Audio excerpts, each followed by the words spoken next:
Di rumah sakit, seorang gadis miskin yang sekarat menerima kunjungan yang akan mengubah segalanya. Saat berhadapan dengan gadis itu, seorang miliarder kuat merasa tak berdaya di hadapan senyuman rapuh yang penuh harapan. Tanpa mengetahui siapa dia, gadis itu mengajukan permintaan terakhir yang menghancurkan. Bisakah kamu menjadi ayahku? Pada saat itu, dia tak bisa menahan air matanya, dan hidupnya tidak akan pernah sama lagi.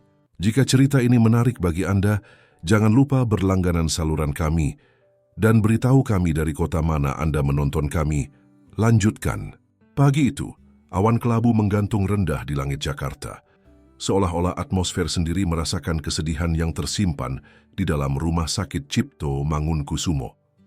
Di lorong unit onkologi anak, bunyi mesin monitor jantung dan langkah cepat para perawat memenuhi udara yang berbau antiseptik. Raden Prasetyo Wibowo, salah satu pengusaha terkaya dan paling berpengaruh di Indonesia, berjalan perlahan menyusuri lorong rumah sakit.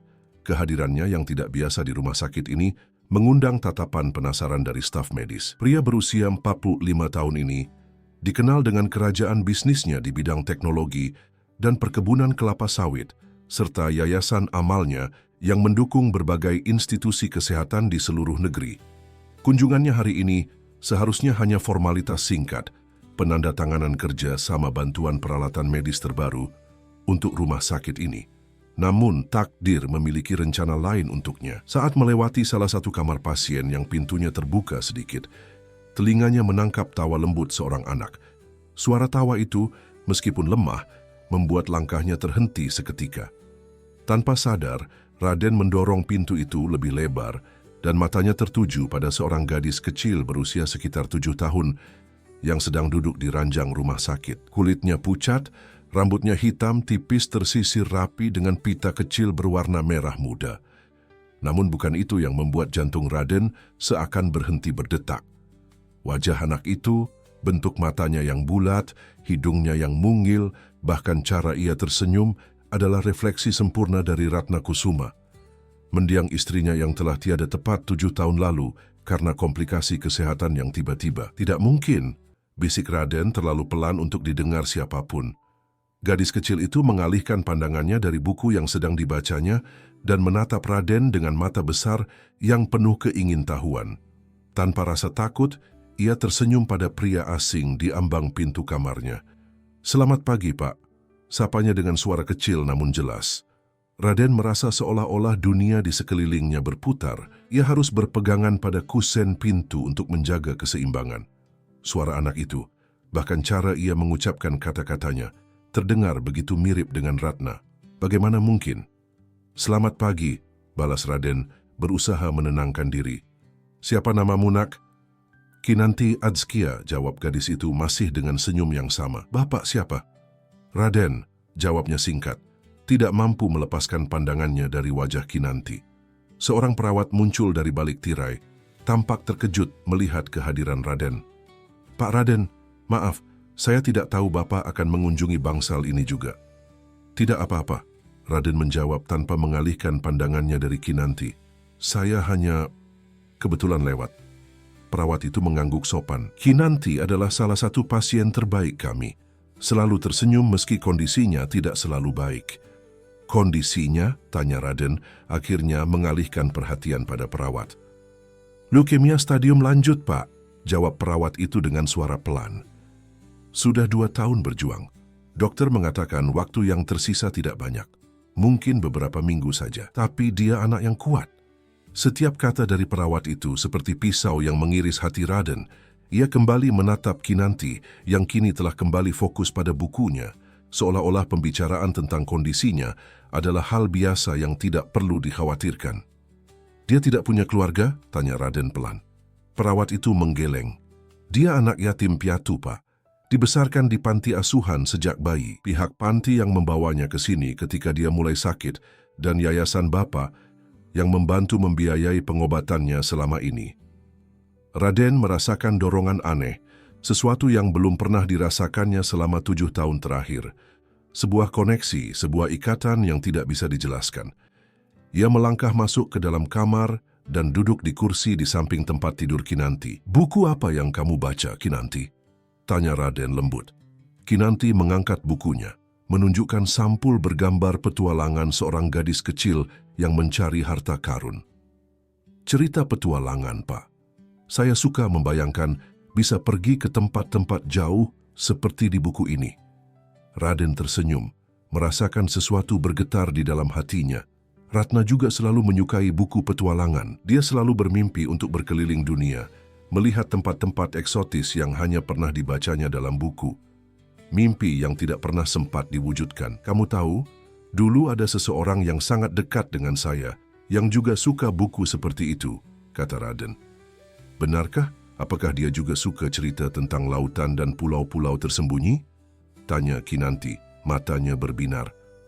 "Ya, sangat suka. Dia juga suka menggambar peta harta karun sendiri." Percakapan mereka berlanjut selama berjam-jam. Raden menemukan dirinya terpesona oleh kecerdasan dan keberanian Kinanti. Bagaimana mungkin seorang anak yang telah melalui begitu banyak penderitaan masih bisa tersenyum dan bermimpi seperti ini? Ketika hari mulai gelap dan waktu berkunjung hampir berakhir, Raden merasa berat untuk pergi. Ia telah membatalkan semua pertemuannya hari itu, sesuatu yang tidak pernah dilakukannya sebelumnya. Waktu bersama Kinanti terasa begitu berharga, begitu tepat. Saat ia berdiri untuk berpamitan, Kinanti menatapnya dengan mata yang sama, seperti Ratna, mata yang selalu bisa melihat ke dalam jiwanya. "Pak Raden akan datang lagi besok?" tanya Kinanti, suaranya terdengar berharap. Raden terdiam sejenak. Ia adalah pria bisnis yang sibuk, dengan jadwal yang sudah diatur berbulan-bulan ke depan. Tapi melihat wajah penuh harap Kinanti, ia tahu hanya ada satu jawaban yang mungkin. "Tentu, saya akan datang lagi besok." Saat Raden berjalan keluar dari rumah sakit, langit Jakarta telah berubah gelap. Dengan rintik hujan mulai turun, namun di dalam hatinya, sesuatu yang telah lama padam kini mulai menyala kembali. Sebuah perasaan yang hampir dilupakannya, harapan. Di dalam mobilnya yang mewah, Raden menatap foto Ratna yang selalu dibawanya dalam dompet. "Apa ini semua hanya kebetulan?" bisiknya pada diri sendiri. "Atau ada sesuatu yang lebih dari sekadar kebetulan?" Pikiran Raden dipenuhi dengan pertanyaan. Bagaimana mungkin seorang anak yang tidak memiliki hubungan apapun dengannya bisa begitu mirip dengan Ratna? Apakah ini semacam tanda? Dan mengapa hatinya merasakan ikatan yang begitu kuat dengan Kinanti, seolah-olah mereka telah saling mengenal seumur hidup? Malam itu untuk pertama kalinya sejak kepergian Ratna, Raden tidak bisa tidur bukan karena kesedihan, melainkan karena sebuah gagasan liar yang mulai terbentuk di benaknya. Bagaimana jika Kinanti bukan hanya seorang anak yang secara kebetulan mirip dengan mendiang istrinya? Bagaimana jika ada hubungan yang lebih dalam, lebih nyata? Esok paginya, dengan tekad baru dan pertanyaan yang membutuhkan jawaban, Raden memutuskan untuk menggali lebih dalam tentang asal-usul Kinanti. Ia harus tahu kebenaran, apapun risikonya. Di kantornya yang mewah di gedung pencakar langit di kawasan Sudirman, Raden duduk di belakang meja kerjanya, matanya menatap jauh ke arah Cakrawala Jakarta yang dipenuhi gedung-gedung tinggi. Di sebelahnya Bayu Aditama, pengacara kepercayaannya selama 20 tahun terakhir, tampak gelisah melihat bos besarnya yang tidak seperti biasanya. "Kamu yakin ingin melakukan ini, Raden?" tanya Bayu hati-hati. Mencari tahu tentang anak ini bisa membuka luka lama. Mungkin kemiripannya dengan Ratna hanya kebetulan semata. Raden menggelengkan kepalanya dengan tegas. "Aku perlu tahu, Bayu. Ada sesuatu tentang gadis ini. Sesuatu yang tidak bisa kujelaskan." 2 minggu telah berlalu sejak pertemuan pertama Raden dengan Kinanti. Selama itu, tidak ada hari yang terlewat tanpa Raden mengunjungi gadis kecil tersebut di rumah sakit. Setiap kunjungan semakin memperkuat keyakinannya bahwa hubungan mereka lebih dari sekadar kebetulan. Pagi ini, seperti biasa, Raden membawa buku cerita baru untuk Kinanti. Kakinya melangkah ringan melewati lorong rumah sakit yang sudah tidak asing lagi baginya. Para perawat menyapanya dengan akrab, terbiasa dengan kehadiran rutin sang konglomerat yang tidak lagi menjadi sensasi. "Selamat pagi, Kinanti," sapa Raden saat memasuki kamar rumah sakit, yang kini dihiasi dengan gambar-gambar dan origami warna-warni, hasil karya tangan mereka berdua selama 2 minggu terakhir. Kinanti, yang sedang mewarnai sebuah gambar, mendongak dan wajahnya langsung berseri-seri. "Om Raden," serunya dengan suara yang terdengar lebih kuat dari biasanya. "Aku sudah menunggu." Raden tersenyum lebar, hatinya menghangat melihat semangat Kinanti. "Coba tebak apa yang Om bawa hari ini? Buku baru?" Tebak Kinanti, matanya berbinar penuh harap. Benar sekali, Raden mengeluarkan sebuah buku bergambar tentang kehidupan laut dari tasnya. Dan bukan hanya itu, ia juga mengeluarkan sebuah kotak kecil berisi kerang dan bintang laut kering yang dikumpulkannya dari toko souvenir dekat pantai Ancol. Ini untuk melengkapi ceritanya, supaya kamu bisa merasakan seperti berada di pantai sungguhan. Kinanti menerima hadiah itu dengan mata berkaca-kaca. "Terima kasih, Om. Ini hadiah terindah yang pernah aku dapatkan." Saat mereka bersama-sama melihat buku dan koleksi kerang, Raden diam-diam mengamati setiap detail wajah Kinanti. Bentuk alisnya yang melengkung sempurna, tulang pipinya yang tinggi, bahkan lesung pipit kecil yang muncul saat ia tersenyum. Semua itu adalah salinan sempurna dari Ratna. "Om Raden, kenapa melihatku seperti itu?" tanya Kinanti, tiba-tiba menangkap basah tatapan Raden. Raden tersenyum lembut. "Kamu mengingatkan Om pada seseorang yang sangat Om sayangi." "Siapa? Apakah dia orang yang suka buku petualangan juga?" Raden mengangguk. "Dia istriku, namanya Ratna. Dia sudah tidak bersama kita lagi." "Oh," Kinanti terdiam sejenak. Matanya memancarkan pengertian yang jauh melampaui usianya. "Apakah Om merindukan dia?" "Sangat," jawab Raden jujur. "Setiap hari." Kinanti meraih tangan Raden dan menggenggamnya erat. "Aku juga sering merindukan orang tua yang tidak pernah ku kenal," ucapnya lembut. "Bibi di panti asuhan bilang mereka meninggalkanku di depan pintu panti saat aku masih bayi." Raden merasakan jantungnya berdetak lebih cepat. "Kinanti, apakah kamu pernah ingin tahu siapa orang tuamu sebenarnya?" Kinanti menunduk, jemarinya memainkan kerang-kerang kecil di tangannya. "Dulu aku selalu bertanya-tanya. Aku membayangkan mereka adalah raja dan ratu dari negeri jauh yang terpaksa meninggalkanku untuk melindungiku dari musuh kerajaan." Dia tertawa kecil. "Aku tahu itu hanya khayalan anak kecil." "Tidak ada yang salah dengan bermimpi," kata Raden. Suaranya sedikit gemetar. Lalu tanpa bisa menahan diri ia bertanya, "Kinanti, bagaimana jika aku bisa membantu mencari tahu siapa orang tuamu sebenarnya?" Mata Kinanti melebar. "Om bisa melakukan itu? Aku akan mencoba," jawab Raden. Tekadnya semakin kuat. "Tapi aku ingin tahu, jika suatu hari kamu bertemu dengan ayahmu, apa yang ingin kamu katakan padanya?" Kinanti terdiam lama, wajahnya serius saat memikirkan jawaban. Akhirnya dengan suara pelan namun tegas ia berkata, "Aku ingin bertanya kenapa dia meninggalkanku, dan kemudian aku ingin tahu apakah dia mau menjadi ayahku sekarang." Kata-kata itu menusuk hati Raden, membuat matanya terasa panas oleh air mata yang ditahan. "Aku yakin siapapun ayahmu, dia akan sangat beruntung memiliki putri sepertimu," ujarnya, suaranya hampir pecah oleh emosi. Sepanjang sisa kunjungan itu, mereka kembali ke aktivitas biasa, membaca buku, menggambar dan bercerita. Namun pikiran Raden dipenuhi oleh rencana dan pertanyaan. Ia harus mencari tahu kebenaran tentang Kinanti, dan ia tahu dari mana harus memulai. Sore itu, setelah meninggalkan rumah sakit, Raden tidak langsung kembali ke kantor. Ia menyetir sendiri, sesuatu yang jarang dilakukannya, menuju sebuah panti asuhan di pinggiran Jakarta Selatan. Panti Asuhan Cahaya Kasih, tempat Kinanti dibesarkan sebelum dirawat di rumah sakit. Bangunan 2 lantai itu sederhana, namun terawat baik, dengan halaman yang penuh dengan mainan dan ayunan untuk anak-anak. Saat Raden melangkah masuk, beberapa anak kecil yang sedang bermain menatapnya dengan penasaran, tidak biasa melihat pria berjas mahal di lingkungan mereka. "Selamat sore, ada yang bisa saya bantu?" Seorang wanita paruh baya menyambut Raden di lobi.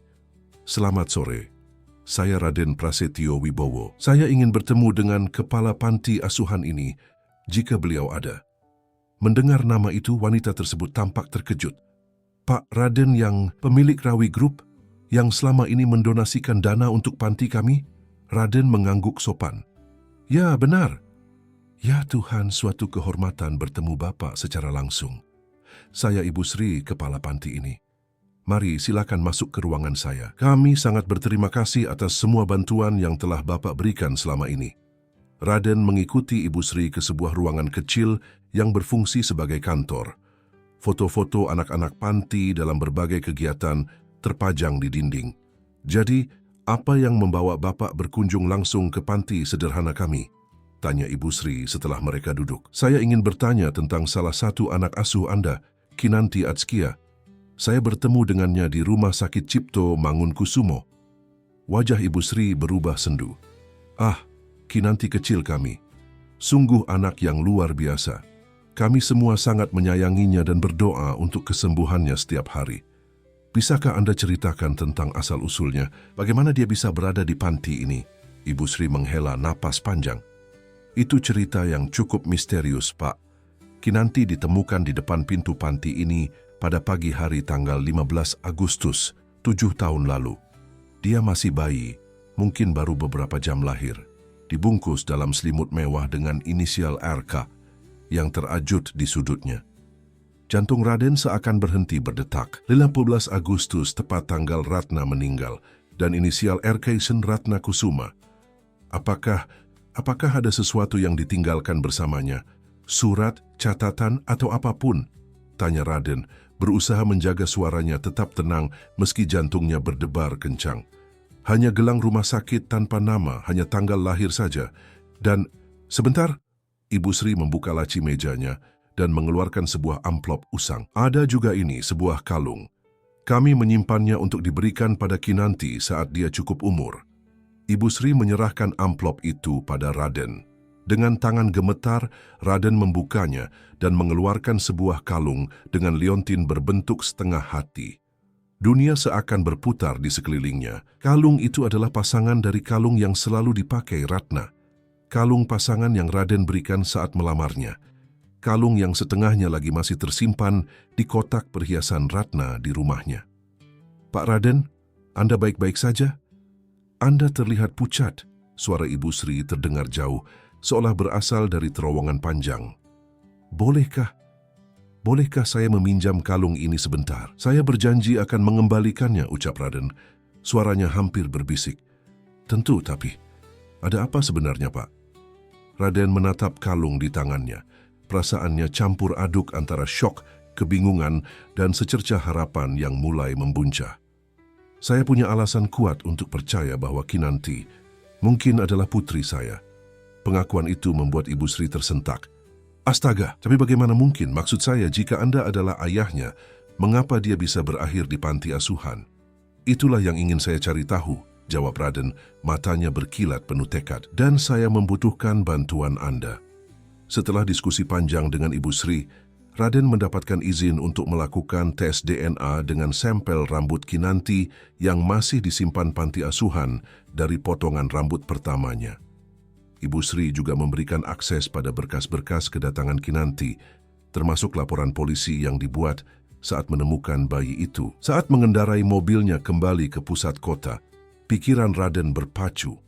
Jika Kinanti benar-benar putrinya dengan Ratna, bagaimana mungkin dia tidak tahu bahwa Ratna sedang mengandung? Mereka memang sudah berpisah beberapa bulan sebelum kepergian Ratna, tetapi kehamilan bukanlah hal yang mudah disembunyikan. Dan jika benar, siapa yang membawa bayi itu ke panti asuhan? Mengapa tidak ada yang memberitahunya bahwa dia memiliki seorang putri? Yang lebih penting lagi, jika Kinanti memang putrinya, berarti gadis kecil itu sedang berjuang melawan penyakit tanpa mengetahui bahwa ayahnya masih hidup. Ayahnya yang seharusnya ada di sisinya, melindunginya, mencintainya. Aku akan mencari tahu kebenarannya, Kinanti, bisik Raden pada dirinya sendiri. Dan jika kamu memang putriku, aku berjanji tidak akan pernah meninggalkanmu lagi. Tanpa disadari Raden, pertemuannya dengan Ibu Sri telah diawasi. Dari sebuah mobil sedan yang terparkir tidak jauh dari panti asuhan, sepasang mata mengawasinya dengan waspada. Bayu Aditama, pengacara kepercayaannya, mengangkat ponselnya dan membuat panggilan. Dia mulai menggali masa lalu, ujar Bayu dengan suara datar. Ini tidak bagus. Kita harus melakukan sesuatu sebelum dia menemukan semuanya. Laboratorium genetika pribadi di lantai teratas gedung Rawi Tower tampak sunyi. Hanya suara dengung halus mesin-mesin canggih yang memecah keheningan. Raden berdiri tegang di samping Dr. Widya Paramita, ahli genetika terkemuka yang dipanggilnya secara khusus untuk menangani tes DNA ini secara pribadi dan rahasia. Hasilnya sudah keluar, Pak Raden. Dr. Widya menyerahkan sebuah amplop putih tebal dengan logo laboratorium. Kami telah melakukan pengujian sampel sebanyak 3 kali untuk memastikan akurasinya. Tangan Raden sedikit gemetar saat menerima amplop tersebut. Selama 3 hari terakhir, ia nyaris tidak bisa tidur. Pikirannya terus berkutat pada kemungkinan yang bisa mengubah seluruh hidupnya. Dengan hati-hati, ia membuka amplop dan mengeluarkan beberapa lembar hasil tes. Matanya langsung tertuju pada baris terakhir laporan tersebut. Probabilitas hubungan ayah-anak, 99,98%. Ya Tuhan, bisik Raden, tubuhnya seketika lemas hingga harus berpegangan pada tepi meja. Dia benar-benar putriku. Dr. Widya mengangguk pelan. Tidak ada keraguan, Pak. Secara genetik, Kinanti Atskia adalah putri biologis Anda. Tidak mungkin ada kesalahan dengan persentase seperti ini. Raden menunduk. Air mata yang selama 7 tahun terakhir ditahannya kini mengalir bebas. Berbagai emosi berkecamuk dalam dadanya. Kebahagiaan menemukan putri yang tidak pernah diketahuinya, kesedihan atas waktu yang telah hilang, dan kemarahan karena seseorang telah menyembunyikan kebenaran ini darinya. Terima kasih, dokter. Tolong rahasiakan hal ini untuk sementara waktu, ucap Raden setelah berhasil menguasai dirinya. Setelah Dr. Widya pergi, Raden duduk sendirian di ruangannya, memandangi foto Ratna yang selalu ada di mejanya. Kenapa kamu tidak memberitahuku, Ratna? Bisiknya pada foto tersebut. Kenapa kamu menanggung semua ini sendirian? Pintu ruangannya terbuka, dan Bayu, pengacaranya, melangkah masuk dengan wajah penuh kekhawatiran. Raden, aku baru saja mendengar rumor bahwa kau melakukan tes DNA rahasia. Apa yang sebenarnya sedang terjadi? Raden menatap sahabat lamanya itu. Selama 20 tahun terakhir, Bayu adalah orang kepercayaannya. Tangan kanannya dalam membangun kerajaan bisnis Rawi Group. Mereka telah melalui banyak hal bersama. Masa-masa sulit memulai bisnis, pertumbuhan pesat perusahaan, bahkan kehancuran pernikahan Raden dengan Ratna. Kinanti adalah putriku, Bayu, ucap Raden langsung. Putriku dengan Ratna. Wajah Bayu memucat. Apa? Tapi bagaimana mungkin? Ratna tidak pernah hamil. Itulah yang selama ini kita pikir, potong Raden. Tapi hasil tes DNA tidak mungkin berbohong. Gadis itu memiliki darahku dan Ratna. Dia lahir tepat di hari Ratna meninggal. Bayu terdiam, tangannya mencengkeram sandaran kursi dengan kuat. Ini berita besar, Raden. Kau yakin ingin melanjutkan ini? Maksudku, hidupmu sudah tertata. Perusahaan sedang dalam puncak kejayaan. Mengakui anak yang muncul tiba-tiba bisa menimbulkan masalah. Masalah? Raden menggebrak meja. Dia bukan masalah, Bayu. Dia putriku. Putri yang tidak pernah ku ketahui selama 7 tahun. Putri yang terbaring sakit di rumah sakit. Berjuang melawan kanker tanpa orang tua di sisinya. Maaf, aku tidak bermaksud. Aku akan mencari tahu kenapa tidak ada yang memberitahuku soal kelahirannya. Kenapa dia berakhir di panti asuhan. Dan aku akan membawanya pulang. Memberikan semua yang seharusnya dia dapatkan sejak lahir. Bayu tampak gelisah. Lalu apa rencanamu sekarang? Pertama, aku akan mencari tahu apa yang sebenarnya terjadi 7 tahun lalu. Kau ingat Dr. Surya? Dokter yang menangani Ratna saat dia pergi. Tentu, tapi bukankah dia sudah pindah ke Singapura? Ya, dan aku akan menemuinya besok. Aku sudah membuat janji. Aku yakin dia tahu sesuatu. Bayu berdiri, tampak gugup. Raden, mungkin sebaiknya kau tidak terburu-buru. Biarkan aku menangani ini secara hukum terlebih dahulu. Ada banyak prosedur, dokumen yang harus disiapkan jika kau ingin mengakui Kinanti sebagai anakmu secara resmi. Raden menatap Bayu dengan tajam. Kenapa kau terlihat sangat keberatan, Bayu? Ini tentang putriku, satu-satunya keluarga yang kumiliki sekarang. Aku hanya ingin melindungimu seperti yang selalu kulakukan. Bayu menjawab cepat. Baiklah, jika kau sudah memutuskan, aku akan mendukungmu. Tapi izinkan aku ikut ke Singapura besok. Kita perlu saksi untuk pembicaraan dengan Dr. Surya. Raden mengangguk setuju, meski ada sesuatu dalam sikap Bayu yang membuatnya merasa tidak nyaman. Namun pikirannya terlalu penuh dengan Kinanti untuk memikirkan hal lain. Keesokan harinya, jet pribadi Raden mendarat di Bandara Changi, Singapura. Tidak butuh waktu lama bagi mereka untuk tiba di rumah sakit tempat Dr. Surya bekerja, sebuah pusat medis mewah yang menangani pasien-pasien VIP dari seluruh Asia. Dr. Surya, pria berusia 60-an dengan rambut yang sudah memutih sempurna, menyambut kedatangan Raden dengan wajah serius di ruang kerjanya yang elegan.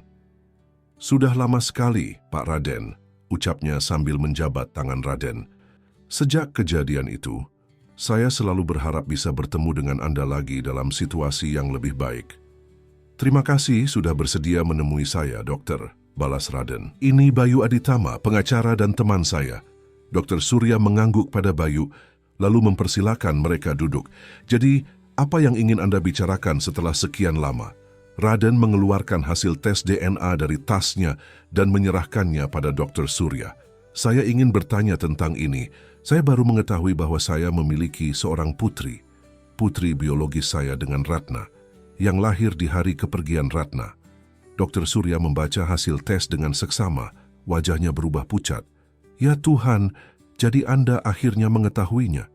Jadi Anda tahu?" tuntut Raden, suaranya bergetar menahan emosi.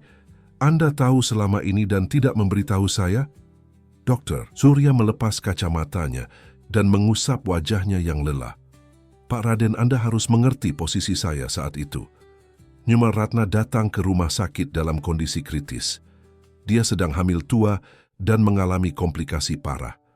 Kami berhasil menyelamatkan bayinya melalui operasi sesar darurat, tapi Nyumal Ratna, dia tidak bisa diselamatkan.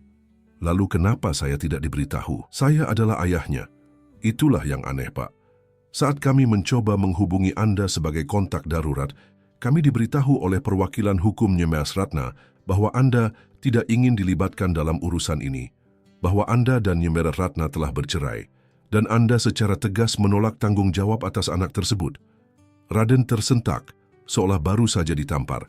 "Apa? Itu omong kosong. Kami memang berpisah, tapi kami bahkan belum resmi bercerai. Dan saya tidak pernah tahu dia hamil. Bagaimana mungkin saya menolak tanggung jawab?" Dr. Surya terlihat sama bingungnya. "Tapi pengacara itu membawa dokumen resmi, surat pernyataan penolakan tanggung jawab dengan tanda tangan Anda." "Tanda tangan saya? Itu pasti pemalsuan. Siapa pengacara ini? Siapa yang mengaku sebagai perwakilan hukum Ratna?" Dr. Surya membuka laci mejanya dan mengeluarkan sebuah map usang. "Saya masih menyimpan salinan dokumen-dokumen tersebut. Nama pengacaranya ada di sini." Raden menyambar map tersebut dan membukanya dengan tergesa. Dunia seakan runtuh saat ia membaca nama yang tertera di dokumen tersebut. Bayu Aditama. Dengan gerakan lambat, Raden menoleh ke arah Bayu yang duduk di sampingnya. "Bayu, kau yang melakukan semua ini." Wajah Bayu memucat, tetapi ia dengan cepat menguasai diri. "Raden, aku bisa menjelaskannya. Ini tidak seperti yang kau pikirkan." "Jelaskan apa?"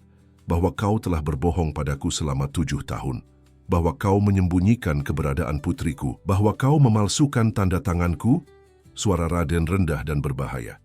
"Aku melakukannya untuk melindungimu," seru Bayu defensif. "Kau sedang dalam masa-masa kritis membangun perusahaan.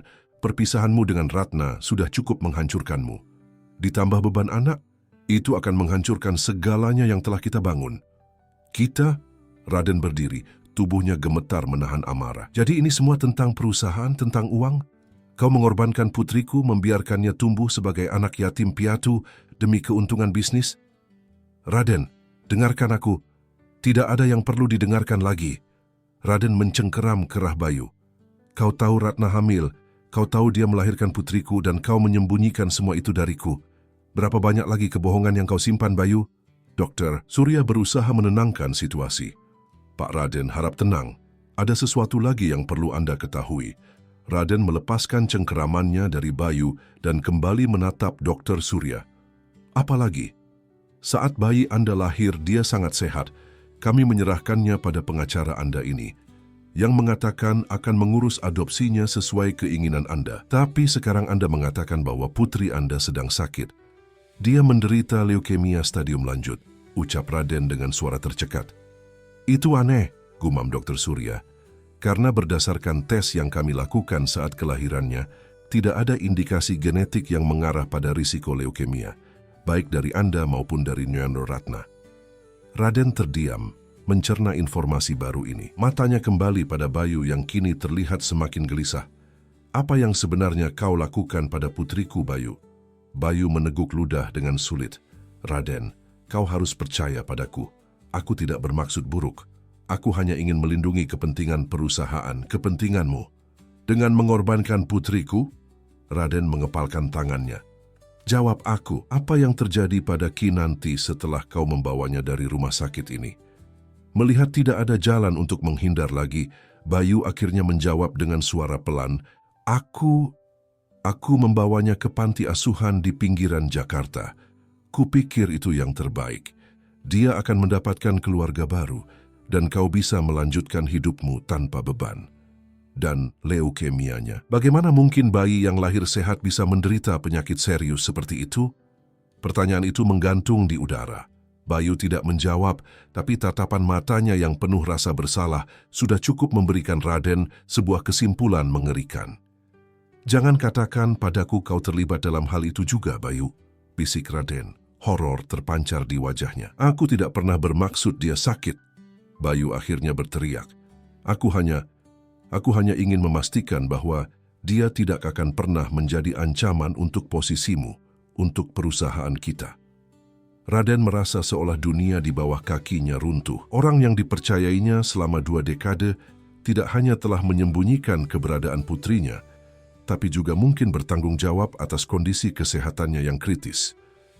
Kau bukan lagi pengacaraku, Bayu, ucap Raden dengan nada final. Dan aku berjanji, kau akan membayar untuk semua yang telah kau lakukan. Dengan itu Raden berbalik dan meninggalkan ruangan, meninggalkan Bayu yang terduduk lemas dan Dr. Surya yang menatap keduanya dengan wajah prihatin. Dalam perjalanan kembali ke Jakarta, satu hal yang terus berputar di benak Raden. Bagaimana cara menyelamatkan Kinanti, putrinya yang akhirnya ditemukannya kembali setelah 7 tahun terpisah. Suasana rumah sakit tampak berbeda bagi Raden pagi itu. Lorong-lorong yang dulunya terasa asing kini seperti jalan menuju rumah. Setiap langkah membawanya lebih dekat pada seseorang yang, tanpa ia sadari selama 7 tahun, adalah bagian dari dirinya sendiri, darah dagingnya. Pagi, Kinanti, sapa Raden lembut saat memasuki kamar rumah sakit. Kinanti, yang sedang menggambar dengan krayon pemberian Raden, mendongak dan tersenyum cerah. Om Raden, aku kira Om tidak akan datang hari ini. Om pergi kemarin. Maaf Om, ada urusan penting di Singapura. Raden duduk di tepi tempat tidur Kinanti. Jantungnya berdebar kencang memikirkan percakapan yang akan mereka lakukan. Tapi Om janji tidak akan pergi lama-lama lagi. Kinanti mengangguk puas, lalu kembali fokus pada gambarnya. Lihat aku menggambar kita berdua di pantai dengan ikan-ikan dan kapal. Raden menatap gambar itu. 2 sosok stick figure, satu besar dan satu kecil, berdiri di atas garis yang mewakili pantai dengan bentuk-bentuk biru yang mungkin adalah ikan dan sebuah kapal besar di kejauhan. Hatinya terasa sesak oleh emosi yang tak terbendung. Ini indah sekali, Kinanti, bisiknya, berusaha menahan air mata. Om, kenapa Om sedih? Tanya Kinanti, menyadari perubahan nada suara Raden. Raden mengambil napas dalam-dalam. Kinanti, ada sesuatu yang sangat penting yang ingin Om bicarakan denganmu. Sesuatu tentang orang tuamu. Mata Kinanti melebar. Om sudah menemukan mereka? Mereka masih hidup? Setengahnya benar. Raden menggenggam tangan mungil Kinanti. Kinanti, ibumu namanya Ratna Kusuma. Dia adalah wanita yang luar biasa. Dia cantik, pintar, dan memiliki tawa yang bisa membuat semua orang di sekitarnya ikut bahagia. Seperti apa dia? Apakah dia mirip denganku? Tanya Kinanti penuh semangat. Sangat mirip. Kamu seperti cerminannya. Raden mengeluarkan ponselnya dan menunjukkan foto Ratna. Ini ibumu. Kinanti menatap foto itu dengan takjub. Wanita dalam foto itu memang sangat mirip dengannya. Mata yang sama, hidung yang sama, bahkan lesung pipit yang sama. Dia cantik sekali, bisik Kinanti. Tapi, kenapa dia meninggalkanku? Raden menelan ludah dengan sulit. Dia tidak pernah bermaksud meninggalkanmu, Kinanti. Dia sangat mencintaimu bahkan sebelum kamu lahir. Tapi, Saat melahirkanmu, dia mengalami komplikasi. Dia tidak bisa bersama kita lagi setelah itu. Kinanti menunduk, mencerna informasi bahwa ibunya tidak lagi ada di dunia ini. Lalu, ayahku? Apakah Om tahu siapa ayahku? Inilah momen yang ditunggu Raden. Momen yang bahkan dalam mimpi terliarnya tidak pernah ia bayangkan akan terjadi. Kinanti, ayahmu adalah Om. Hening sejenak. Kinanti menatap Raden dengan mata besarnya yang penuh kebingungan. Om adalah ayahku? Sungguh? Raden mengangguk, tidak mampu berkata-kata karena emosi yang membuncah. Tapi kenapa Om tidak tahu? Kenapa Om tidak mencariku selama ini? Ada nada terluka dalam suara Kinanti yang menusuk hati Raden. Karena Om tidak tahu kamu ada, jawab Raden jujur. Air mata mulai mengalir di pipinya. Ibumu dan Om. Kami sedang tidak bersama saat kamu akan lahir. Dan ada orang jahat yang menyembunyikan keberadaanmu dari Om. Baru sekarang Om mengetahui bahwa kamu adalah putri Om. Kinanti terdiam, tampak berpikir keras. Kemudian, dengan gerakan tiba-tiba yang mengejutkan Raden, ia memeluk pria itu erat-erat. Aku selalu bermimpi ayahku akan datang suatu hari, bisiknya. Aku selalu tahu dia ada di suatu tempat. Raden memeluk putrinya, membiarkan air mata bahagia mengalir bebas. Untuk pertama kalinya dalam 7 tahun, ia merasa hidupnya kembali utuh. Maafkan ayah, Kinanti. Ayah berjanji tidak akan pernah meninggalkanmu lagi. Jadi, apa aku boleh memanggilmu ayah sekarang? Tanya Kinanti ragu-ragu setelah pelukan mereka terlepas. Tentu saja, jawab Raden menghapus air matanya. Tidak ada yang akan membuat ayah lebih bahagia dari itu. Mereka menghabiskan pagi itu berbicara dan berbagi cerita. Raden menceritakan tentang Ratna, tentang bagaimana mereka bertemu, jatuh cinta, dan membangun kehidupan bersama sebelum kesalahpahaman memisahkan mereka. Kinanti menyerap setiap kata, setiap detail tentang ibu yang tidak pernah dikenalnya. Jadi, apa yang terjadi sekarang? Tanya Kinanti akhirnya. Apakah aku akan tetap di sini? Tidak, sayang. Jawab Raden tegas. Begitu dokter mengizinkan, ayah akan membawamu pulang ke rumahmu yang sebenarnya. Wajah Kinanti berseri-seri, tetapi kemudian ia terlihat ragu. Tapi bagaimana dengan penyakitku? Dokter bilang aku masih harus di rumah sakit lama. Raden menggenggam tangan putrinya. Ayah akan melakukan apapun untuk menyembuhkanmu. Ayah berjanji. Malam itu, di kantornya yang sepi, Raden memanggil tim keamanan dan investigasi pribadinya. Semua dokumen perusahaan yang berhubungan dengan Bayu Aditama harus diperiksa. Semua transaksi keuangan, semua keputusan hukum, semua rapat. Tidak boleh ada yang terlewat. Aku ingin tahu segala hal yang dilakukan Bayu dalam 7 tahun terakhir. Perintah Raden pada kepala tim investigasi. Terutama hal-hal yang mungkin berhubungan dengan kesehatan Kinanti. Tim investigasi bekerja sepanjang malam. Menjelang fajar ketika Raden masih terjaga di kantornya, kepala tim investigasi mengetuk pintunya dengan wajah serius. Pak Raden, kami menemukan sesuatu yang sangat mencurigakan, ujarnya meletakkan setumpuk dokumen di meja Raden. Selama 5 tahun terakhir, Pak Bayu secara diam-diam telah mengalihkan dana perusahaan dalam jumlah besar ke sebuah perusahaan bernama Bionusa Teknologi. Bionusa, aku tidak pernah mendengar nama itu. Raden mengernyitkan dahi. Karena perusahaan ini didirikan dengan sangat rahasia. Namanya tidak pernah muncul di media, tidak ada iklan, tidak ada kehadiran publik. Tapi dari penelusuran kami, Bionusa adalah perusahaan bioteknologi yang fokus pada pengembangan obat-obatan eksperimental, termasuk untuk pengobatan kanker darah. Raden duduk menegak, seluruh tubuhnya menegang. Kanker darah? Leukemia? Tepat, dan yang lebih mengejutkan, Pak Bayu adalah pemilik mayoritas perusahaan ini. Meskipun namanya tersembunyi di balik beberapa perusahaan cangkang. Pikiran Raden berpacu cepat, menghubungkan titik-titik yang semakin jelas. Jadi Bayu menggunakan uang perusahaan untuk mendirikan bisnis rahasia di bidang pengobatan kanker. Tapi apa hubungannya dengan Kinanti? Itu dia yang paling mencurigakan, lanjut kepala investigasi. Kami menemukan catatan medis Kinanti yang seharusnya sangat rahasia di server Bionusa. Mereka memantau kondisinya sejak dia pertama kali dirawat di rumah sakit 2 tahun lalu. Maksudmu, mereka menggunakan putriku sebagai semacam subjek penelitian? Suara Raden bergetar oleh amarah yang nyaris tak terkendali. Lebih buruk dari itu, Pak. Dari email internal yang berhasil kami akses, ada indikasi kuat bahwa kondisi Kinanti mungkin sengaja diinduksi. Apa maksudmu?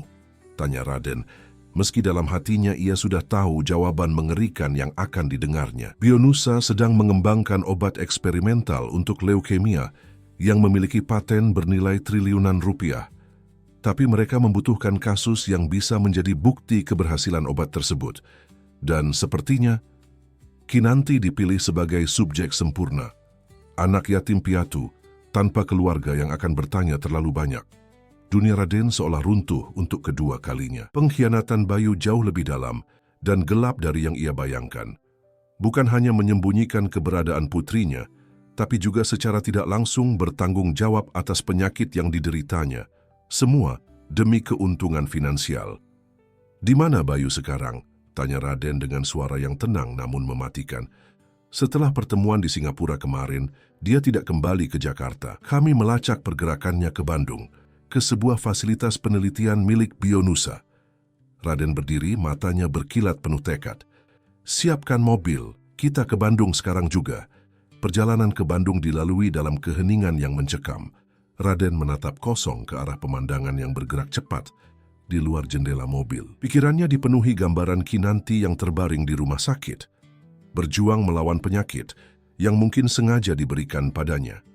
Setelah hampir 3 jam perjalanan, mereka tiba di sebuah kompleks gedung modern di pinggiran Bandung. Dari luar, Bionusa Teknologi tampak seperti perusahaan teknologi biasa. Bangunan kaca dan baja dengan keamanan standar. Tapi Raden tahu, di balik fasad itu tersimpan rahasia gelap yang telah menghancurkan hidup putrinya. Dengan otoritas sebagai CEO Rawi Group, perusahaan yang secara tidak langsung membiayai Bionusa, Raden tidak mengalami kesulitan memasuki gedung tersebut.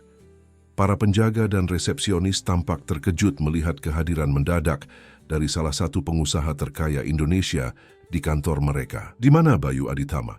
tuntut Raden pada manajer fasilitas yang gugup. "Pak Bayu sedang di laboratorium pusat, lantai 5, Pak," jawab manajer itu terbata-bata. Tanpa menunggu lebih lama, Raden dan tim keamanannya bergegas ke lift. Saat pintu lift terbuka di lantai 5, mereka langsung dihadapkan pada lorong panjang dengan beberapa pintu kaca yang mengarah ke berbagai laboratorium. Di laboratorium terbesar di ujung lorong, Raden akhirnya menemukan Bayu. Mantan pengacara kepercayaannya itu sedang berdiskusi serius dengan beberapa ilmuwan berjas putih di depan layar komputer besar yang menampilkan data medis kompleks. "Bayu!" seru Raden. Suaranya bergema di ruangan yang langsung hening. Bayu berbalik, wajahnya pucat pasi, melihat Raden berdiri di ambang pintu. Raden, bagaimana aku menemukanmu? Kau pikir kau bisa menyembunyikan semua ini dariku selamanya?" Raden melangkah masuk, diikuti tim keamanannya. "Aku tahu semuanya, Bayu. Tentang Bionusa, tentang pengalihan dana, dan yang terpenting, tentang apa yang kau lakukan pada putriku." Para ilmuwan di ruangan itu saling berpandangan dengan gugup, kemudian diam-diam mundur, meninggalkan Bayu sendirian menghadapi amarah Raden. "Raden, dengarkan aku." Bayu mengangkat tangannya defensif. "Ini tidak seperti yang kau pikirkan. Ya, aku mendirikan Bionusa dengan dana dari Rawi Group, tapi itu investasi yang menguntungkan. Obat yang kami kembangkan akan menyelamatkan ribuan nyawa, termasuk Kinanti. Setelah kau membuatnya sakit terlebih dahulu," desis Raden, "kau menggunakan putriku sebagai kelinci percobaan, Bayu." "Itu tidak benar," bantah Bayu. Meski keringat dingin mulai membasahi dahinya. "Kinanti memang sakit secara alami. Kami hanya memanfaatkan situasi untuk tujuan yang lebih besar." "Berhenti berbohong."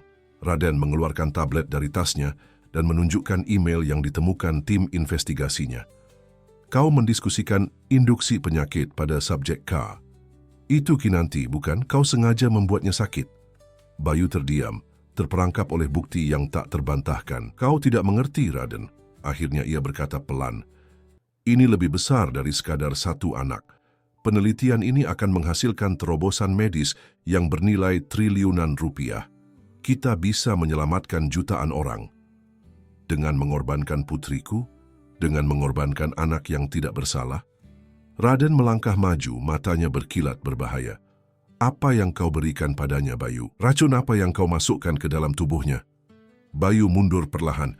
Itu hanya agen karsinogenik dosis rendah, tidak mematikan, hanya cukup untuk memicu respons imun yang menyerupai leukemia.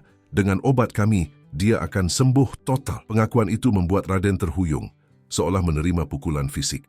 Kau monster, Bayu. Kau membuat anakku menderita selama 2 tahun untuk keuntungan bisnismu. Ini bukan hanya tentang bisnis, sergah Bayu frustasi. Ini tentang legacy, penemuan yang akan mengubah dunia, dan Kinanti akan menjadi bukti hidup dari keberhasilan kita. Dia akan sembuh, Raden. Obatnya sudah siap, kami tinggal menunggu waktu yang tepat untuk memberikannya. Raden menatap Bayu dengan pandangan yang bercampur antara jijik dan tak percaya. Waktu yang tepat, sementara putriku menderita setiap hari, sementara tubuhnya semakin lemah, protokol pengobatannya membutuhkan timing yang presisi. Bayu berusaha menjelaskan, kondisinya harus mencapai titik tertentu agar obatnya bekerja optimal dan memberikan hasil yang tak terbantahkan secara medis. Cukup, Raden mengangkat tangannya. Aku tidak mau dengar lagi. Yang aku inginkan sekarang adalah obat itu. Serahkan obat yang kau klaim bisa menyembuhkan Kinanti. Bayu menghela napas panjang, tampak menimbang-nimbang pilihannya. Akhirnya ia berjalan ke lemari khusus di sudut laboratorium dan mengeluarkan sebuah kotak pendingin kecil. Ini formula terbaru kami, ujarnya, menyerahkan kotak itu pada Raden. Tapi ingat, Raden, tanpa protokol yang tepat, obat ini mungkin tidak akan bekerja semaksimal. Aku akan mencari dokter terbaik untuk menanganinya, potong Raden, menerima kotak tersebut dengan hati-hati. Dan kau, Bayu, bersiaplah menghadapi konsekuensi dari semua yang telah kau lakukan. Dengan itu, Raden berbalik dan meninggalkan laboratorium, membawa harapan baru untuk kesembuhan putrinya. Di belakangnya, Bayu terduduk lemas di lantai, menyadari bahwa imperium rahasia yang telah dibangunnya selama bertahun-tahun akan segera runtuh. Dalam perjalanan kembali ke Jakarta, Raden menatap kotak pendingin di tangannya. Di dalamnya terdapat cairan yang mungkin bisa menyelamatkan nyawa Kinanti. Ironis bahwa penyelamatan itu datang dari orang yang sama yang telah menyebabkan penderitaannya.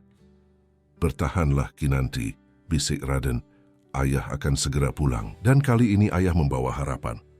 Rumah sakit Cipto Mangunkusumo tidak pernah terlihat begitu sibuk di lantai VIP seperti pagi itu.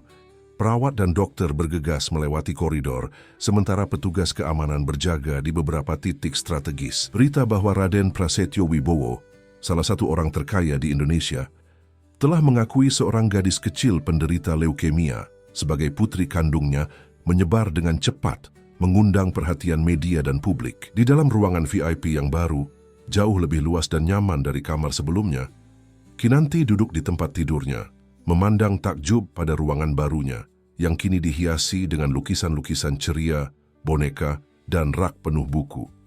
Wajahnya yang pucat tampak lebih berseri meski tubuhnya semakin lemah. Bagaimana perasaanmu di kamar barumu? Tanya Raden, yang baru saja memasuki ruangan setelah berbicara dengan tim dokter di luar.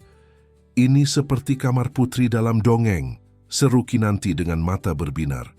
Tapi, mengapa kita pindah kamar, Ayah? Kata ayah masih terasa begitu baru dan mengharukan bagi Raden setiap kali Kinanti mengucapkannya. Karena ayah ingin kamu mendapatkan perawatan terbaik. Dan juga Raden duduk di tepi tempat tidur, karena ayah punya kabar baik untukmu. Kabar baik apa? Tanya Kinanti penasaran. Ayah telah menemukan obat yang mungkin bisa membuatmu sembuh, jawab Raden hati-hati. Tidak ingin memberikan harapan berlebihan, namun juga tidak mau menyembunyikan kemungkinan kesembuhan dari putrinya. Mata Kinanti melebar. Sungguh, aku bisa sembuh. Aku bisa pergi dari rumah sakit. Kita harus mencobanya dulu, sayang.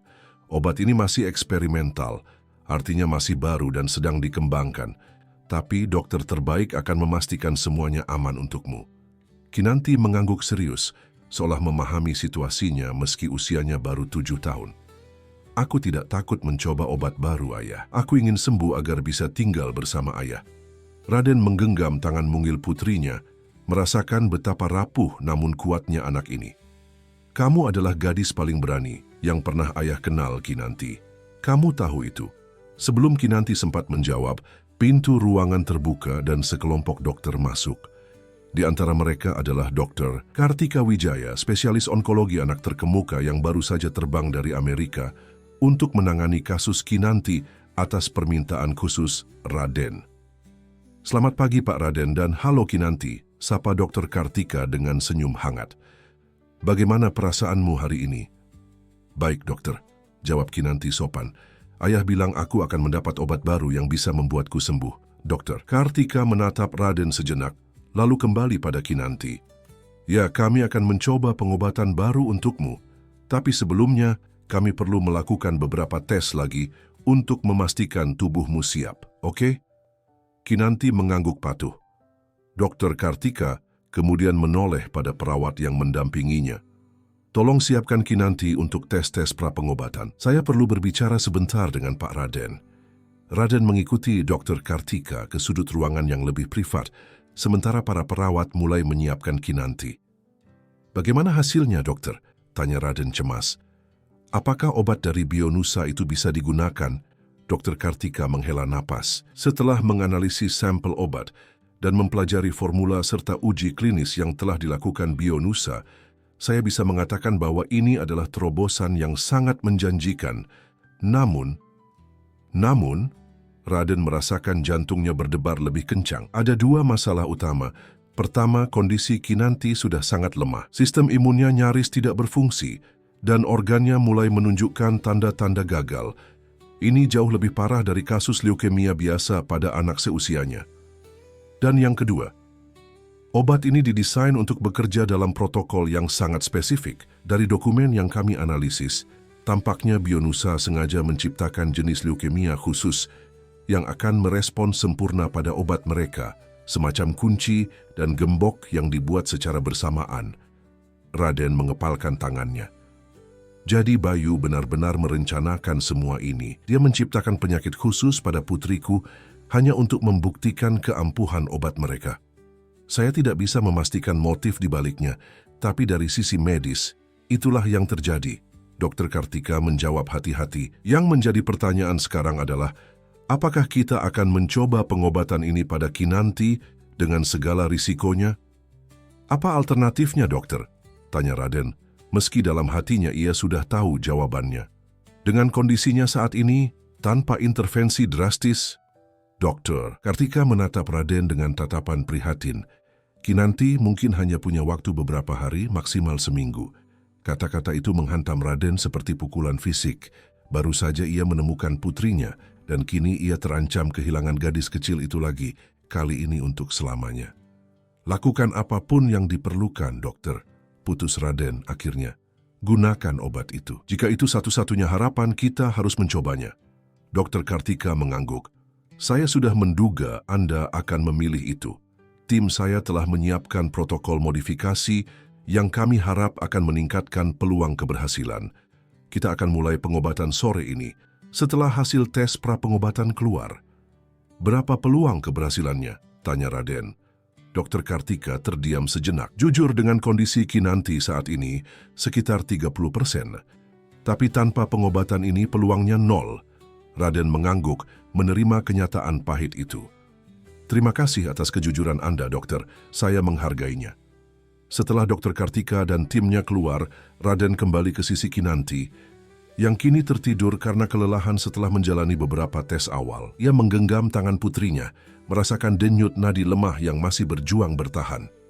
Ayah di sini, sayang, bisiknya. Ayah tidak akan kemana-mana. Sore itu, kamar VIP Kinanti telah berubah menjadi ruang perawatan intensif mini. Monitor-monitor canggih, peralatan medis terbaru dan tim dokter spesialis berdiri, siap mengelilingi tempat tidur gadis kecil itu. Kinanti sendiri tampak tenang meski sedikit takut. Matanya terus mencari keberadaan Raden yang berdiri di dekatnya. Baiklah Kinanti, Dokter Kartika tersenyum menenangkan. Kita akan mulai pengobatan spesialnya sekarang. Mungkin akan terasa sedikit tidak nyaman, tapi kamu adalah gadis pemberani, kan? Kinanti mengangguk lalu menatap Raden. Ayah akan tetap di sini? Tentu, sayang. Ayah tidak akan pergi, janji Raden, menggenggam tangan Kinanti erat-erat. Dokter Kartika mengangguk pada seorang perawat yang kemudian menyiapkan infus khusus berisi cairan bening keemasan, obat eksperimental dari Bionusa. Pengobatan akan berlangsung selama 72 jam, jelas Dokter Kartika pada Raden. Selama itu, kita akan terus memantau kondisi Kinanti setiap menit. 3 hari pertama akan sangat kritis. Dengan lembut, perawat memasang infus pada Kinanti, dan cairan keemasan mulai mengalir perlahan ke dalam tubuh gadis kecil itu. Semua mata tertuju pada monitor yang menampilkan tanda-tanda vital Kinanti. Sejauh ini stabil, gumam Dr. Kartika mengamati angka-angka pada layar. Sekarang kita tunggu dan lihat bagaimana tubuhnya merespons. Jam-jam pertama berlalu tanpa insiden berarti. Kinanti tertidur lelap, efek samping dari obat penenang ringan yang diberikan untuk membuatnya nyaman selama proses pengobatan. Raden tetap terjaga, matanya tidak pernah lepas dari wajah putrinya atau monitor yang menunjukkan detak jantungnya. Di tengah malam ketika sebagian besar staf medis sedang beristirahat dan hanya 2 perawat yang berjaga, monitor tiba-tiba berbunyi nyaring. Detak jantung Kinanti meningkat drastis dan tubuhnya mulai menunjukkan tanda-tanda demam tinggi. "Dokter, cepat panggil Dokter Kartika," seru Raden panik. Para perawat bergegas memanggil dokter sementara berusaha menstabilkan kondisi Kinanti. Dalam hitungan menit, Dokter Kartika muncul, masih mengenakan pakaian tidur di bawah jas putihnya. "Ini reaksi yang sudah kami antisipasi," jelasnya sambil memeriksa Kinanti.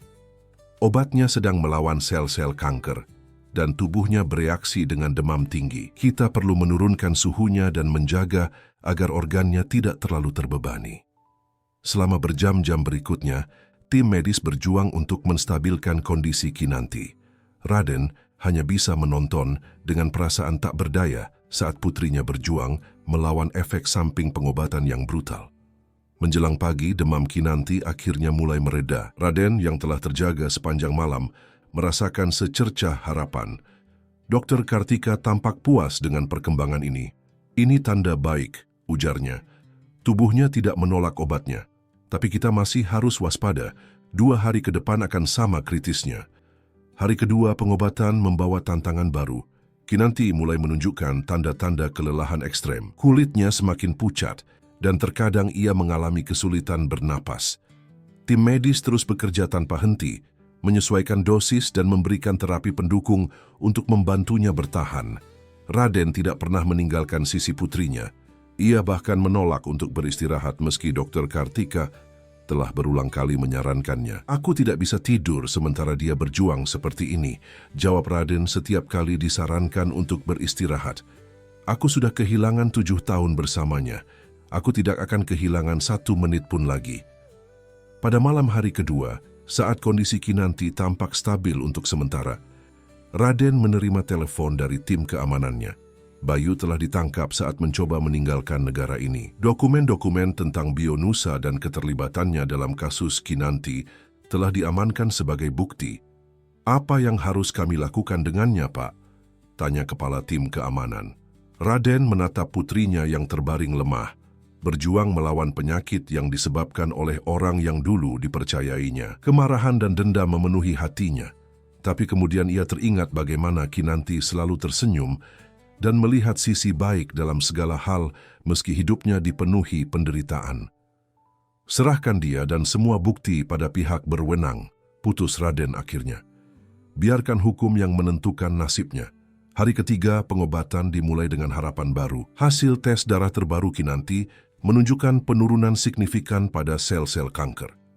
Namun tubuhnya semakin lemah karena efek samping pengobatan yang brutal. "Ini fase kritis terakhir," jelas Dr. Kartika pada Raden. "Jika dia bisa melewati hari ini, peluang kesembuhannya akan meningkat drastis."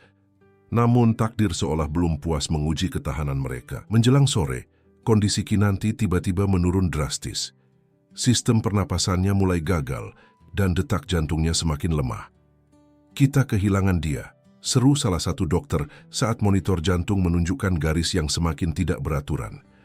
Tim medis bergerak cepat berusaha menstabilkan kondisi Kinanti. Dokter Kartika memimpin langsung upaya penyelamatan tersebut, memberikan instruksi demi instruksi dengan tenang namun tegas.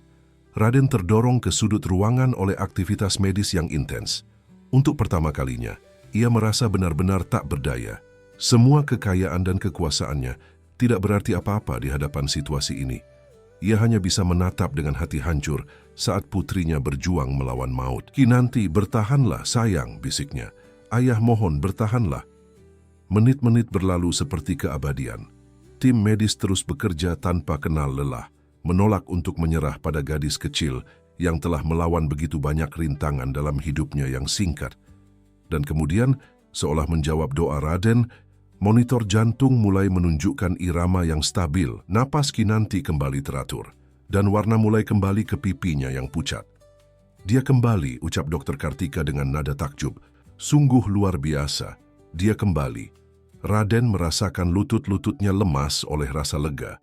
Ia bergegas ke sisi putrinya, menggenggam tangannya yang mungil. "Terima kasih, dokter, terima kasih." Dokter Kartika mengangguk, ekspresinya campuran antara kelelahan dan kegembiraan. "Ini masih awal, tapi saya rasa kita sudah melewati bagian tersulit." Kinanti telah menunjukkan kekuatan luar biasa. Saat malam turun, kondisi Kinanti terus membaik. Hasil tes darah terbaru menunjukkan penurunan drastis pada sel-sel kanker dan organ-organnya mulai berfungsi normal kembali. Menjelang tengah malam di penghujung hari ketiga pengobatan, Kinanti membuka matanya. Matanya yang sempat redup kini tampak lebih jernih dan hidup. "Ayah," bisiknya lemah namun jelas. "Aku mimpi bertemu ibu." Raden, yang hampir tertidur di kursi di samping tempat tidur, langsung terbangun sepenuhnya. "Kinanti, kamu sadar?" "Ibu bilang dia selalu menjagaku," lanjut Kinanti dengan suara kecil. "Dia bilang dia senang kita sudah bersama sekarang." Air mata Raden mengalir deras. "Ya sayang, ibu memang selalu menjagamu, dan sekarang ayah juga akan selalu menjagamu." Kinanti tersenyum lemah, matanya kembali tertutup karena kelelahan. Tapi kali ini, tidurnya adalah tidur penyembuhan, bukan tidur kesakitan. Dokter Kartika, yang telah kembali untuk pemeriksaan tengah malam, memeriksa tanda-tanda vital Kinanti dengan seksama. "Luar biasa," gumamnya. "Saya belum pernah melihat pemulihan secepat ini. Sepertinya obat eksperimental itu benar-benar bekerja pada kasusnya." "Apakah itu berarti dia akan sembuh?" tanya Raden penuh harap. Dokter Kartika tersenyum. "Masih terlalu dini untuk memastikan kesembuhan total, tapi berdasarkan respons tubuhnya, saya sangat optimis. Kinanti memiliki semangat juang yang luar biasa, Pak Raden. Dan sekarang dia juga memiliki alasan kuat untuk bertahan, Anda." Untuk pertama kalinya dalam berhari-hari, Raden merasakan beban berat terangkat dari pundaknya. Harapan yang tadinya sekecil biji wijen kini tumbuh menjadi keyakinan bahwa putrinya akan bertahan, akan sembuh, dan mereka akan memiliki kesempatan kedua untuk menjadi keluarga yang seharusnya mereka jalani sejak 7 tahun lalu. "Istirahatlah, Pak Raden," saran Dokter Kartika lembut. "Kinanti akan baik-baik saja malam ini, dan besok kita bisa mulai merencanakan tahap pemulihan jangka panjangnya." Raden mengangguk, akhirnya membiarkan kelelahan mengambil alih tubuhnya. Dengan tangan masih menggenggam jemari mungil Kinanti, ia tertidur di kursi samping tempat tidur putrinya, bermimpi tentang masa depan cerah yang menanti mereka di luar dinding rumah sakit ini. 6 bulan telah berlalu sejak pengobatan eksperimental yang mengubah hidup Kinanti. Musim hujan di Jakarta telah berganti dengan hari-hari cerah, seolah-olah langit sendiri ingin merayakan kesembuhan yang hampir sempurna yang dialami gadis kecil itu. Pagi ini, Kinanti berdiri di depan cermin besar di kamarnya yang baru, sebuah kamar prinses dengan nuansa merah muda dan putih, yang dirancang khusus untuknya di rumah mewah Raden di kawasan Menteng. Rambutnya yang dulu rontok akibat pengobatan kini telah tumbuh kembali, hitam dan berkilau mencapai bahunya. Pipinya tidak lagi tirus, melainkan berisi dan merona sehat. Matanya, yang dulunya redup oleh penderitaan, kini berbinar penuh kehidupan. "Kinanti, sarapan sudah siap." Suara Raden terdengar dari lantai bawah. "Iya, ayah, aku segera turun," balas Kinanti riang sambil merapikan seragam sekolah barunya. Seragam dari sekolah internasional terbaik di Jakarta, tempat ia akan memulai pendidikan formalnya untuk pertama kali minggu depan. Kinanti berlari kecil menuruni tangga, langkahnya ringan dan energik. Sangat berbeda dari gadis kecil yang beberapa bulan lalu bahkan tidak mampu berjalan tanpa bantuan. Di ruang makan, Raden sudah menunggu dengan senyum lebar, koran pagi di satu tangan dan secangkir kopi di tangan lainnya. "Selamat pagi, Putri Ayah," sapa Raden, memeluk Kinanti saat gadis itu menghampirinya. "Tidurmu nyenyak?" "Sangat nyenyak," jawab Kinanti, mengambil tempat di samping ayahnya. "Aku bermimpi kita berlayar ke pulau-pulau eksotis, seperti dalam buku cerita yang ayah bacakan semalam." Raden tertawa, hatinya dipenuhi rasa syukur setiap kali melihat putrinya begitu penuh kehidupan. "Mungkin kita bisa mewujudkan mimpi itu saat liburan sekolahmu nanti. Bagaimana menurutmu?" "Sungguh," mata Kinanti melebar penuh semangat. "Kita akan berlayar ke pulau-pulau sungguhan?" "Tentu saja. Ayah sudah berjanji akan membawamu melihat dunia, bukan?" Raden mengacak rambut Kinanti dengan sayang. "Tapi sebelum itu, kita harus memastikan kamu siap untuk mulai sekolah minggu depan. Jangan lupa hari ini kita akan bertemu dengan kepala sekolahmu untuk pengenalan terakhir." Kinanti mengangguk bersemangat sambil mulai menyantap sarapannya. Nasi goreng spesial buatan Bimina, asisten rumah tangga yang telah bekerja untuk Raden selama bertahun-tahun dan kini menjadi pengasuh Kinanti, yang sangat menyayanginya. Sarapan pagi itu berlangsung dengan obrolan riang tentang rencana hari ini dan minggu-minggu mendatang. Tidak ada lagi pembicaraan tentang pengobatan, rumah sakit, atau penyakit, topik yang mendominasi hidup mereka selama berbulan-bulan sebelumnya. Setelah sarapan, Kinanti kembali ke kamarnya untuk mengambil tas kecil berisi buku-buku yang ingin ditunjukkannya pada calon gurunya nanti. Sementara itu, Raden menerima telepon dari asisten pribadinya. "Pak Raden, pengadilan baru saja mengeluarkan putusan untuk kasus Bayu Aditama," lapor sang asisten. "Dia dijatuhi hukuman 15 tahun penjara atas tuduhan penipuan, penggelapan dana, dan penelitian ilegal yang membahayakan nyawa manusia." Raden menghela napas panjang, merasakan campuran emosi yang rumit. Bagaimanapun, Bayu pernah menjadi sahabat dan orang kepercayaannya selama 2 dekade. "Terima kasih atas informasinya. Bagaimana dengan Bio Nusa?"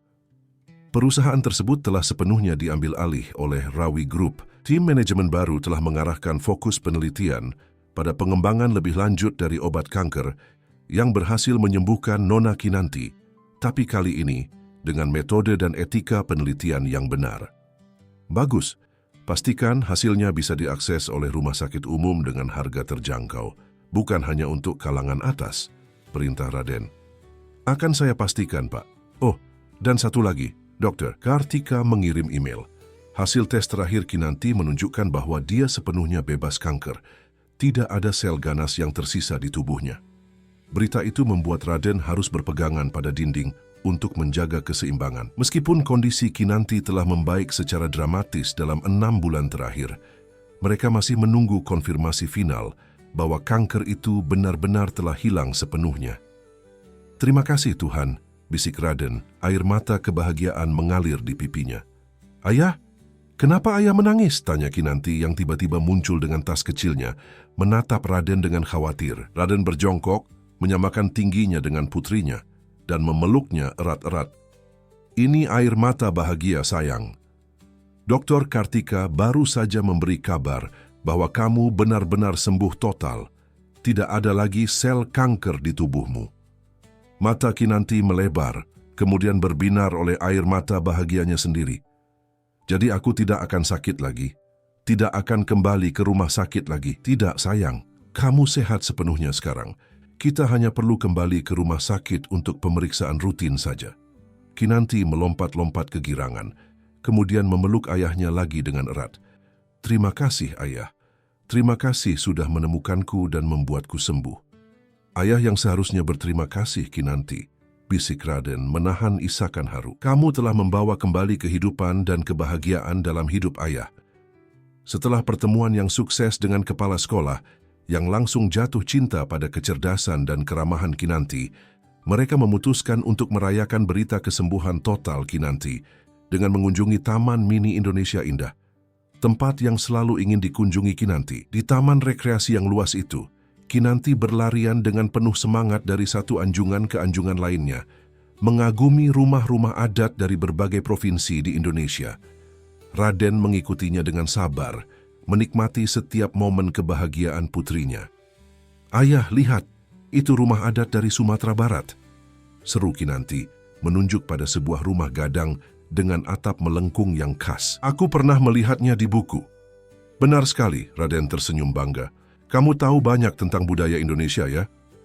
"Aku banyak membaca saat di rumah sakit dulu," jawab Kinanti. Kemudian wajahnya berubah serius. "Ayah, boleh aku bertanya sesuatu?" "Tentu, sayang, kamu bisa bertanya apapun pada ayah." "Apakah ayah masih marah pada Om Bayu?"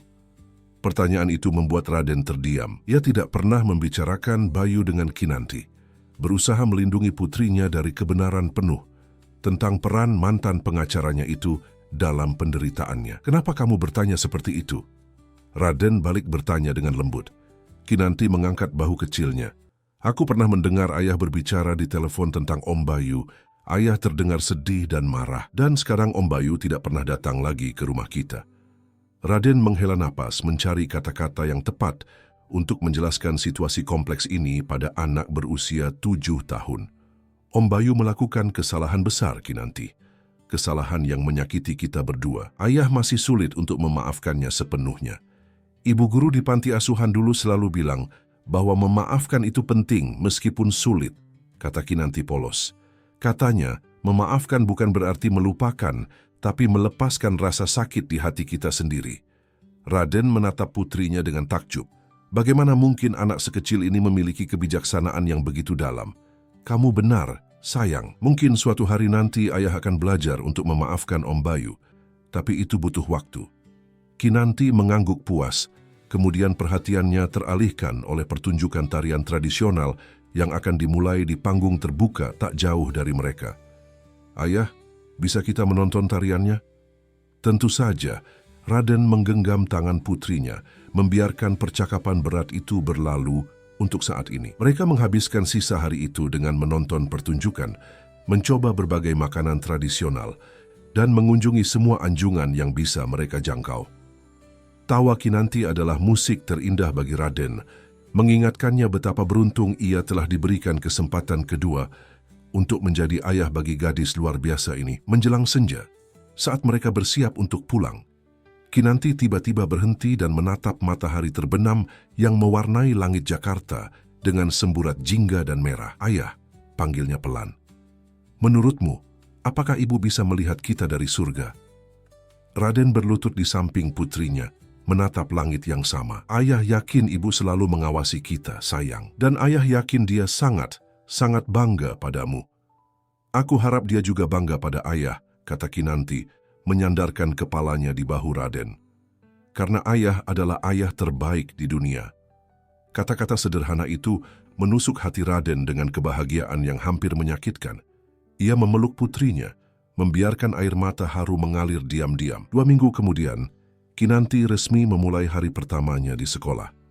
Mengenakan seragam baru dengan rapi dan tas ransel berwarna merah muda, ia tampak seperti gadis kecil normal lainnya. Tidak ada yang bisa menebak perjalanan luar biasa yang telah dilaluinya untuk sampai ke titik ini. "Kamu gugup?" tanya Raden saat mobil mereka memasuki halaman sekolah yang luas dan asri. "Sedikit," akui Kinanti, "tapi juga sangat bersemangat. Aku tidak sabar untuk belajar hal-hal baru dan bertemu teman-teman." "Kamu akan baik-baik saja," Raden meyakinkan, meskipun sebenarnya ialah yang lebih gugup. "Ingat, jika kamu merasa lelah atau tidak enak badan, segera beritahu gurumu, ya? Ayah sudah memberitahu mereka tentang kondisimu." "Aku tahu, ayah." Kinanti memutar matanya dengan gaya khas anak-anak, membuat Raden tertawa. "Ayah sudah mengingatkanku 1000 kali sejak kemarin." "Maafkan ayah yang terlalu khawatir ini." Raden mengacak rambut Kinanti dengan sayang. "Ayah hanya ingin memastikan kamu baik-baik saja." "Aku akan baik-baik saja," tegas Kinanti. "Bukankah Dokter Kartika bilang aku sudah sembuh total?" "Kamu benar," Raden mengangguk, berusaha menenangkan kekhawatirannya sendiri. "Baiklah, putri kecil, waktunya untuk petualangan barumu." Mereka turun dari mobil dan Raden mengantar Kinanti hingga ke depan kelasnya, di mana seorang guru muda menyambut mereka dengan senyum ramah. "Selamat pagi, Pak Raden. Dan kamu pasti Kinanti?" sapa guru itu hangat. Saya Budian, wali kelasmu. Senang akhirnya bertemu denganmu. Teman-teman sekelasmu sudah menunggu. Kinanti mengangguk sopan, kemudian berbalik untuk memeluk ayahnya sekali lagi. Sampai jumpa nanti sore, ayah. Sampai jumpa, sayang. Ayah akan menjemputmu tepat waktu. Raden memeluk putrinya erat, kemudian dengan berat hati melepaskannya. Ia berdiri di koridor, menatap Kinanti yang berjalan dengan percaya diri memasuki kelasnya. Disambut oleh seruan ramah anak-anak lain. Saat pintu kelas tertutup, Raden merasakan campuran kebanggaan dan sedikit kesedihan. Putri kecilnya kini memulai bagian baru dalam hidupnya. Bagian di mana ia akan bertumbuh dan belajar mandiri. Dalam perjalanan menuju kantornya, Raden merenung tentang perjalanan luar biasa yang telah mereka lalui. Dari pertemuan tak terduga di rumah sakit, penemuan mengejutkan bahwa Kinanti adalah putri kandungnya, pengkhianatan Bayu, perjuangan melawan penyakit, hingga akhirnya kesembuhan dan awal baru ini. Takdir telah mempertemukan mereka dalam situasi yang hampir mustahil. Dan kini mereka memiliki seluruh masa depan di hadapan mereka. Masa depan yang cerah, penuh dengan kemungkinan dan kebahagiaan.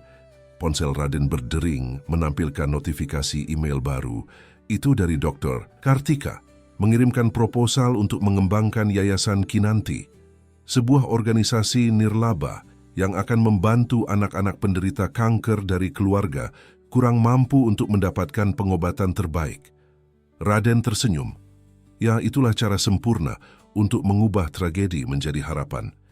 Tidak hanya untuk mereka, tapi juga untuk anak-anak lain yang sedang berjuang melawan penyakit yang sama. Pak, kita sudah sampai di kantor. Suara sopirnya menyadarkan Raden dari lamunannya. Terima kasih, Pak Hadi. Tolong pastikan kita berangkat tepat waktu untuk menjemput Kinanti nanti sore. Pasti, Pak. Tepat pukul 2, seperti biasa. Raden melangkah masuk ke gedung Rawi Tower, disambut dengan hormat oleh semua karyawan. Namun kini, di balik sosoknya sebagai pengusaha sukses, ada identitas baru yang jauh lebih ia hargai, sebagai ayah dari Kinanti Adzkia Prasetyo. Di ruang kerjanya yang luas, Raden membuka laci meja dan mengeluarkan sebuah kotak kecil berisi kalung setengah hati. Pasangan dari kalung yang kini selalu dipakai Kinanti. Ia menggenggamnya sejenak, membayangkan Ratna tersenyum dari suatu tempat, menyaksikan kebahagiaan mereka. Terima kasih telah memberikan hadiah terindah dalam hidupku, Ratna, bisiknya. Aku berjanji akan selalu menjaganya, mencintainya, dan memastikan dia tumbuh menjadi wanita luar biasa sepertimu. Raden menyimpan kembali kalung itu, kemudian membuka laptopnya untuk mulai bekerja pada proposal Yayasan Kinanti. Hidup telah memberikannya kesempatan kedua untuk mencintai dan dicintai, dan kali ini ia tidak akan menyia-nyiakannya. Sementara itu, di ruang kelasnya yang cerah, Kinanti Adzkia Prasetyo sedang memperkenalkan dirinya di depan teman-teman barunya. Matanya berbinar penuh semangat dan harapan akan masa depan. Namaku Kinanti, ucapnya dengan suara jernih. Dan aku memiliki kisah yang sangat istimewa tentang bagaimana aku menemukan ayahku dan mengalahkan penyakitku.